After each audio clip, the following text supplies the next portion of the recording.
Good morning, students. I welcome again in this new topic of discussion. Okay, we are doing business studies chapter number 6, that is staffing. Okay, in the last video we had discussed meaning introduction and definition and also the importance of staffing. In today's video in topic of discussion will be staffing process. It is one of the most important topic which is going to be asked in form of question during examination. Okay, so let's start our discussion. ठीक है, तो I had earlier told you there are 5 functions, okay, in planning, organizing, staffing, and staffing is the third function of management which we are discussing nowadays. Okay, so what is planning? In planning we decide what to do. Okay, in organizing we decide how to do. Okay, and in staffing we decide who will do. Okay, very important question, student, please concentrate. It is who will do, मतलब कौन करेंगे.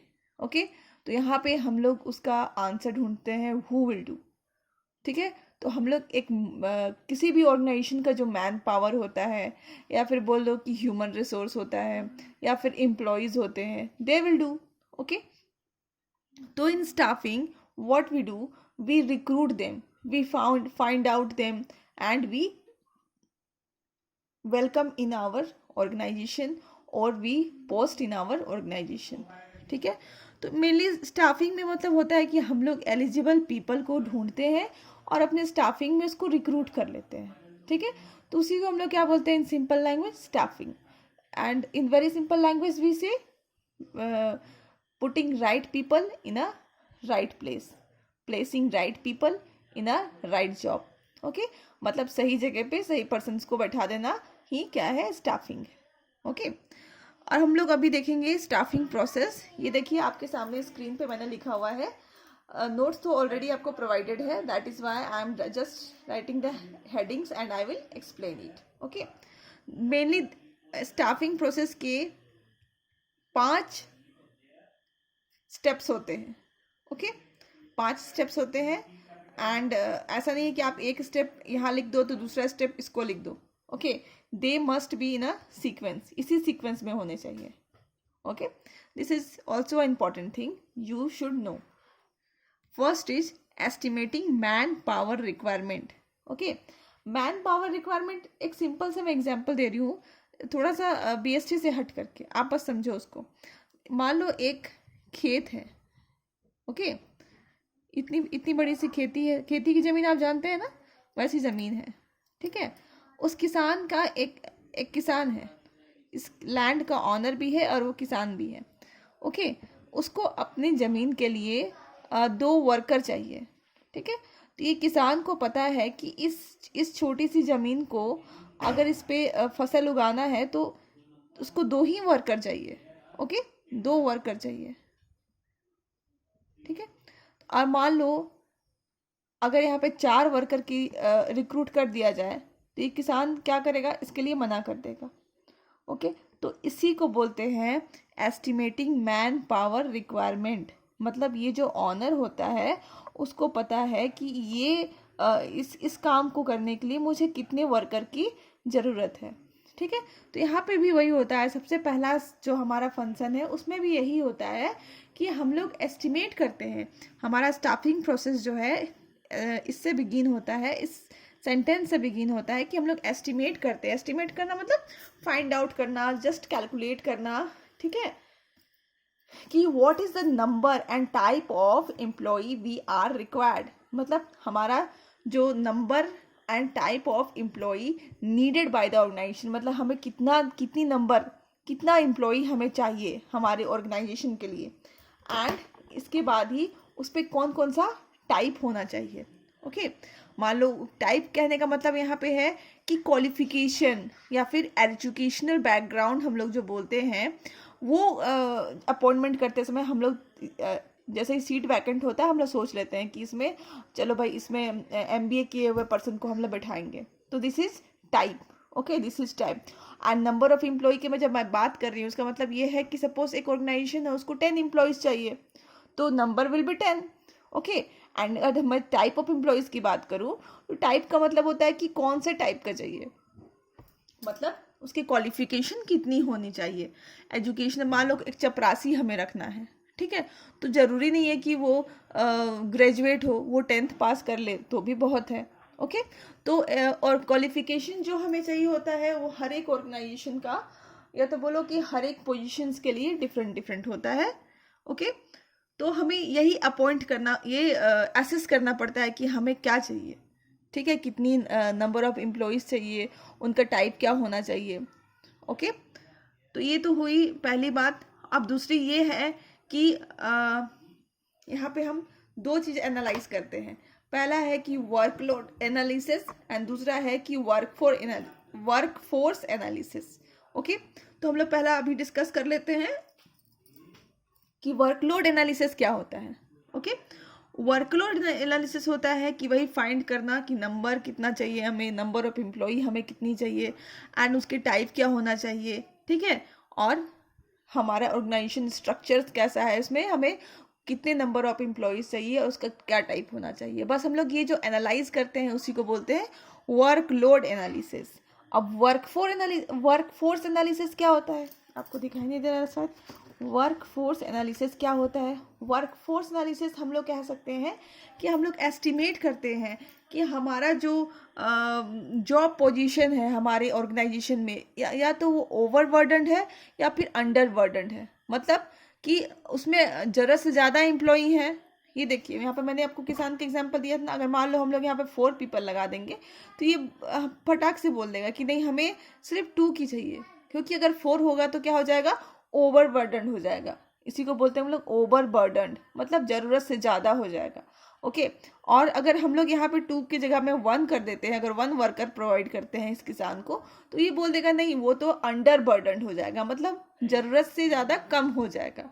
Okay, तो एक organisation का man power ना तो overburden होना चाहिए और ना ही अंडरबर्डन होना चाहिए। ओके, अब सेकेंड है हमारा रिक्रूटमेंट। रिक्रूटमेंट क्या है? रिक्रूटमेंट अगर सिंपल लैंग्वेज में बोला जाए तो रिक्रूटमेंट एक तरह का मोटिवेशन है। ठीक है, हम लोग पीपल को मोटिवेट करते हैं कि ज़्यादा से ज़्यादा पीपल क्या करें, हमारे ऑर्गेनाइजेशंस के लिए अप्लाई करें। बस यही है हमारा रिक्रूटमेंट। जैसे हमें कभी भी हमारा जो जॉब पोजीशंस चाहिए वैकेंट होता है और हमें एम्प्लॉय चाहिए होता है, तो हम उसको इंटरनेट के मीडियम से, या तो फिर आप न्यूज़पेपर बोल लो या तो पैम्पलेट बोल लो, जैसे भी बोल लो। ओके, हम लोग क्या करते हैं उसको एडवर्टाइज करते हैं ताकि कॉम्पिटेंट पीपल जो हैं, मतलब लायक या तो क्वालिफाइड पीपल हैं, हमारे ऑर्गेनाइजेशन में अप्लाई करें। और अप्लाई करेंगे तभी तो हमें बेस्ट पीपल हमें मिलेगा। ओके, तो वो लोग जो अप्लाई करते हैं वो यहाँ पे रिक्रूटमेंट में बस यही आता है कि वो लोग अप्लाई करें। ओके, तो जब वो लोग अप्लाई करते हैं तो वो एक तरीके से मोटिवेट होते हैं और हमारे ऑर्गेनाइजेशन में वर्क करना चाहते हैं, इसीलिए वो हमें क्या करते हैं, भेजते हैं। ओके, तो हम लोग क्या करते हैं, कंपनी एडवर्टाइज इन न्यूज़पेपर एडवर्टीजमेंट के थ्रू, ताकि वो फ्रेश टैलेंट को ढूंढ पाए और अपने यहाँ पे जॉब पे रख पाए। तो सिंपल लैंग्वेज में बोले तो रिक्रूटमेंट कुछ भी नहीं है, बस क्या है, पीपल को मोटिवेट करना है ताकि वो आपके ऑर्गेनाइजेशन में ज़्यादा से ज़्यादा लोग अप्लाई करें। Okay, then third is selection. Selection क्या है, तो जैसे आपको लोग अप्लाई करते हैं, फिर आपको क्या होता है, बहुत सारे कैंडिडेट आपको मिलते हैं, फिर आप उसको रिटन टेस्ट के लिए एक बार करते हो, फिर एप्टीट्यूड टेस्ट लेते हो, फिर इंटरव्यू लेते हो, फिर जीडी लेते हो, बहुत सारी चीज़ें जो जो आपके हैं सब कुछ लेते हो। ठीक है, जितने भी टेस्ट आप में हर एक ऑर्गेनाइजेशन अलग अलग टेस्ट लेकर के जाता है। जैसे आप टीचर है तो टीचर बनने के लिए बहुत सारे अलग अलग टेस्ट देने पड़ते हैं। इन द सेम वे हर एक पोजीशंस के लिए अलग अलग टेस्ट होते हैं। तो जितने भी टेस्ट कहे गए हैं सारे लेने के बाद सिलेक्शन प्रोसेस आता है। ओके, जो भी टेस्ट के रिजल्ट है उसको देखते हुए हम लोग सिलेक्शन प्रोसेस को आगे बढ़ाते हैं। ठीक है। तो सिलेक्शन प्रोसेस एक तरह से नेगेटिव भी होता है, कुछ हम लोग selection process is also called a negative process. Okay, एक तरह से हम लोग क्या करते हैं, छटनी करते हैं हम लोग, जो भी कॉम्पिटेंट हमें नहीं लगता, या तो जिसका मार्क्स या तो फिर आप बोलो नंबर कम आते हैं जो भी हम टेस्ट लेते हैं उस पर, ठीक है, तो उसको हम लोग क्या करते हैं, अपने ऑर्गेनाइजेशन से निकालते हैं। ओके, तो this is called selection test. Okay, ताकि हम लोग बेस्ट कैंडिडेट को लेते हैं, आगे उसका मेडिकल ये सब कुछ टेस्ट लेते हैं, और अगर वो फिट बैठता है तो हम लोग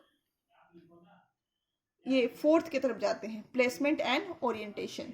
उसको हम लोग क्या करते हैं, प्लेस करते हैं, मतलब उस कैंडिडेट को हम लोग जो वैकेंट सीट पे बैठने का मौका देते हैं बाय अपॉइंटमेंट लेटर, उसको अपॉइंटमेंट लेटर दिया जाता है, और अगर वो एग्री करता है उस अपॉइंटमेंट लेटर से तो वो साइन करके उसको वापस कर देते हैं। ओके, और वहाँ पे फिर उसको हम उस पोजीशंस पे वैकेंट कर देते हैं। ओके, तो this is called placement and orientation. अब यहाँ पे प्लेसमेंट की बात हो गई। ओरिएंटेशन का मतलब होता है कि आप जब न्यू कोई एम्प्लॉय आता है आपके ऑर्गेनाइजेशन पे, तो वो आपके ऑर्गेनाइजेशन के बारे में कुछ भी नहीं जानता है। ओके, तो आप उसको अपने यहाँ की रूल्स रेगुलेशंस बताते हैं, काम करने का तरीका बताते हैं, और भी बहुत सारे जितने भी कोड एंड कंडक्ट जो आप बोल सकते हो, वो सब कुछ आप उस न्यू एम्प्लॉय को समझाते हैं। इसी को हम लोग बोलते हैं orientation. Okay, after orientation there comes fifth and the last process steps in the process of staffing process. Okay, यहाँ पे क्या है, ट्रेनिंग एंड डेवलपमेंट। ठीक है, हम लोग को जो भी एम्प्लॉई लेते हैं, ऑफकोर्स सब कोई बेस्ट एम्प्लॉय लेने की कोशिश करते हैं, बट उसको और अच्छा इम्प्रूव करने के लिए, ठीक है, उसकी कॉम्पिटेंसी इम्प्रूव करने के लिए हम लोग क्या करते हैं, उसको फर्दर ट्रेनिंग देते हैं एंड डेवलपमेंट देते हैं। ओके, ताकि वो डेवलप करके एक अपॉर्चुनिटी लेकर के एक अच्छा स्किल डेवलप करे और एक अच्छे टॉप पोजीशंस पे आए, और उससे ऑर्गेनाइजेशन का भी फायदा हो और उस पर्सन का भी फायदा हो।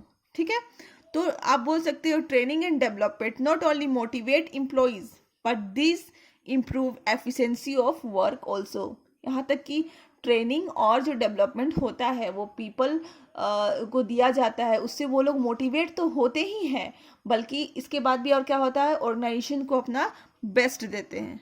ओके, और उनको करियर एडवांसमेंट में भी काफ़ी इम्प्रूवमेंट मिलता है। ओके, तो these are the 5 steps in a staffing process which I discussed today. To go through this and go through the notes also. Till then, in today's video I will come with yet another topic, okay, which is elements or aspects of staffing or recruitment we will study. Okay, sources of recruitment, all the things we will study. Okay, one thing I forgot to study, teach, is, see, this is human resources.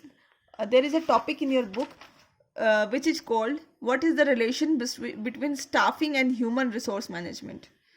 Relation between staffing and human resource